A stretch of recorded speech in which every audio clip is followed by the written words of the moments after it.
మనలో చాలామందికి భాద్రపద బహుళ పాడ్యం నుంచి అమావాస్య వరకు ఉన్న 15 రోజుల్ని మహాలయ పక్షం అని పిలుస్తారని తెలుసు.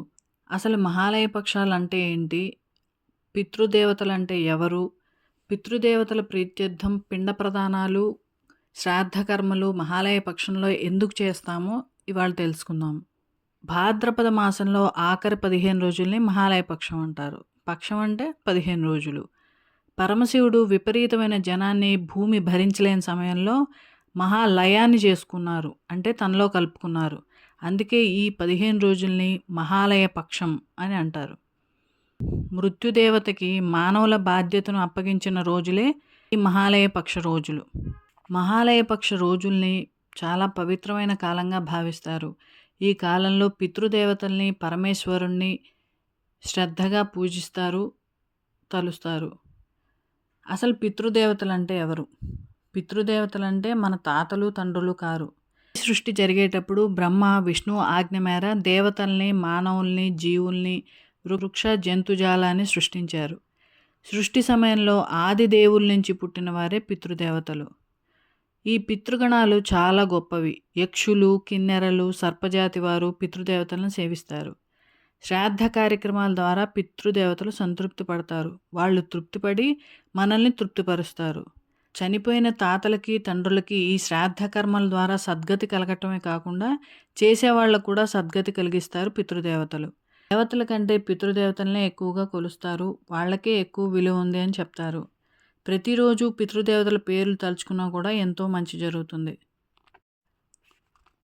పితృదేవతలు సంతోషిస్తే మనకి మంచి చేస్తారని తెలుసుకున్నాం కదా. అసలు పితృదేవతల కోపం వస్తే ఏం జరుగుతుందో తెలుసుకుందాము.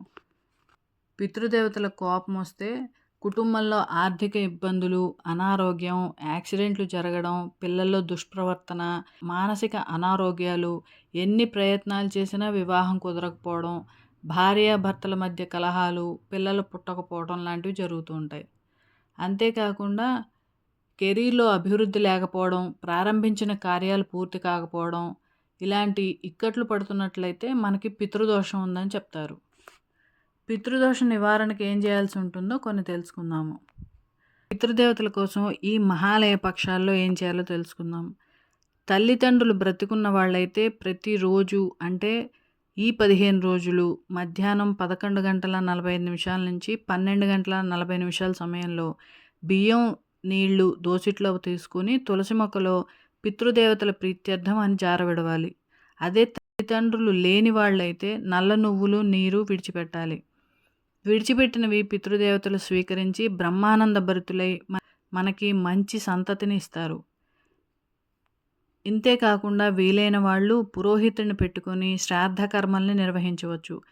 చనిపోయిన వారికి శ్రాద్ధ కర్మలు సరిగ్గా జరిపించకపోయినట్లయితే వాళ్ళు ప్రేతాలుగా మారతారు. ఇలా ప్రేతాలుగా మారిన వాళ్ళు మనకి ఆర్థిక దుస్థితిని కలుగజేస్తారు. భార్యాభర్తల మధ్య గొడవల్ని సృష్టిస్తారు. ఇలా చాలా సమస్యలు ఎదురవుతాయి. అందుకే మహాలయ పక్షంలో తర్పణాలు విడవటం కానీ, శ్రాద్ధ కార్యక్రమాలు, పిండ ప్రదానాలు చేయటం వల్ల ప్రేతాత్మలుగా ఉన్నవారు సద్గతిని పొందుతారు.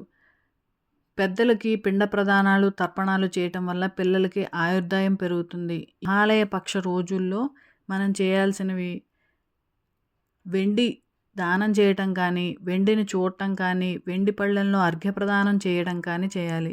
ఈ 15 రోజులు బ్రహ్మచర్యం పాటించాలి. ఈ 15 రోజులు ఆనపకాయ అంటే సొరకాయ, అలసందలు, ఇంగువ, ఉల్లిపాయ, దోసకాయ వంటివి వాడకుండా ఉంటే మంచిది. అలాగే స్వయంపాక దానం ఇస్తే మంచిది. రోజు మధ్యాహ్నం ఈ 15 రోజులు 12 తర్వాతే భోజనం చేయాలి. ఇకపోతే మహాలయ పక్షాల్లో ఆఖరి రోజు అయిన మహాలయ అమావాస్య రోజున ఏం చేయాలో తెలుసుకుందాము. ఈ మహాలయ అమావాస్య రోజున గేదె నెయ్యి, స్వయంపాక దానం, ఉప్పు, ఇనుము, పత్తి, బియ్యం దానం చేస్తే వాళ్ళ వంశంలో దరిద్రం అనేదే ఉండదు. ఏమీ చేయలేకపోతే తర్పణాలన్నా ఇస్తే మంచిది. ఆ తర్పణాలు ఇచ్చేటప్పుడు దర్భలు, నీళ్లు, బియ్యం లేదా నల్ల నువ్వులు ఉంటే మంచిది. ఈ తర్పణాన్ని రావి చెట్టు దగ్గర కానీ, జమ్మి చెట్టు దగ్గర కానీ, మర్రి చెట్టు దగ్గర కానీ 14 సార్లు కానీ, 32 సార్లు కానీ, 48 సార్లు కానీ ఇస్తే శుభం కలుగుతుంది. ఈ కాలంలో హరిహర నామాలు తప్పక తలుచుకోవటం మంచిది. ఒకవేళ ఈ 15 రోజులు తలుచుకోవటం కుదరకపోతే కనీసం అమావాస్య రోజైనా తప్పనిసరిగా హరిహర నామాలు తలుచుకోవాలి. మహాలయ పక్షాల్లో ప్రతి రోజున పితృదేవతా స్తోత్రం చదువుకోవటం మంచిది. ఈ స్తోత్రాన్ని శ్రాద్ధ దినాలందే కాక ప్రతిరోజు ఎవరు చదువుతారో వారికి ఈతి బాధలు ఉండవు. ఎవరైనా వారి పితరుల విషయంలో తప్పు చేసి ఉంటే పశ్చాత్తాపంతో ఈ స్తోత్రం చదివితే ప్రాయశ్చిత్తం కలుగుతుంది. అంతేకాక వారు చదివిన వారిని అనుగ్రహిస్తారు. ఏది కోరుకుంటే అది సిద్ధిస్తుంది. పాపకర్మలు నశించిపోతాయి. ఈ స్తోత్రాన్ని బ్రహ్మదేవుడే చెప్పారు.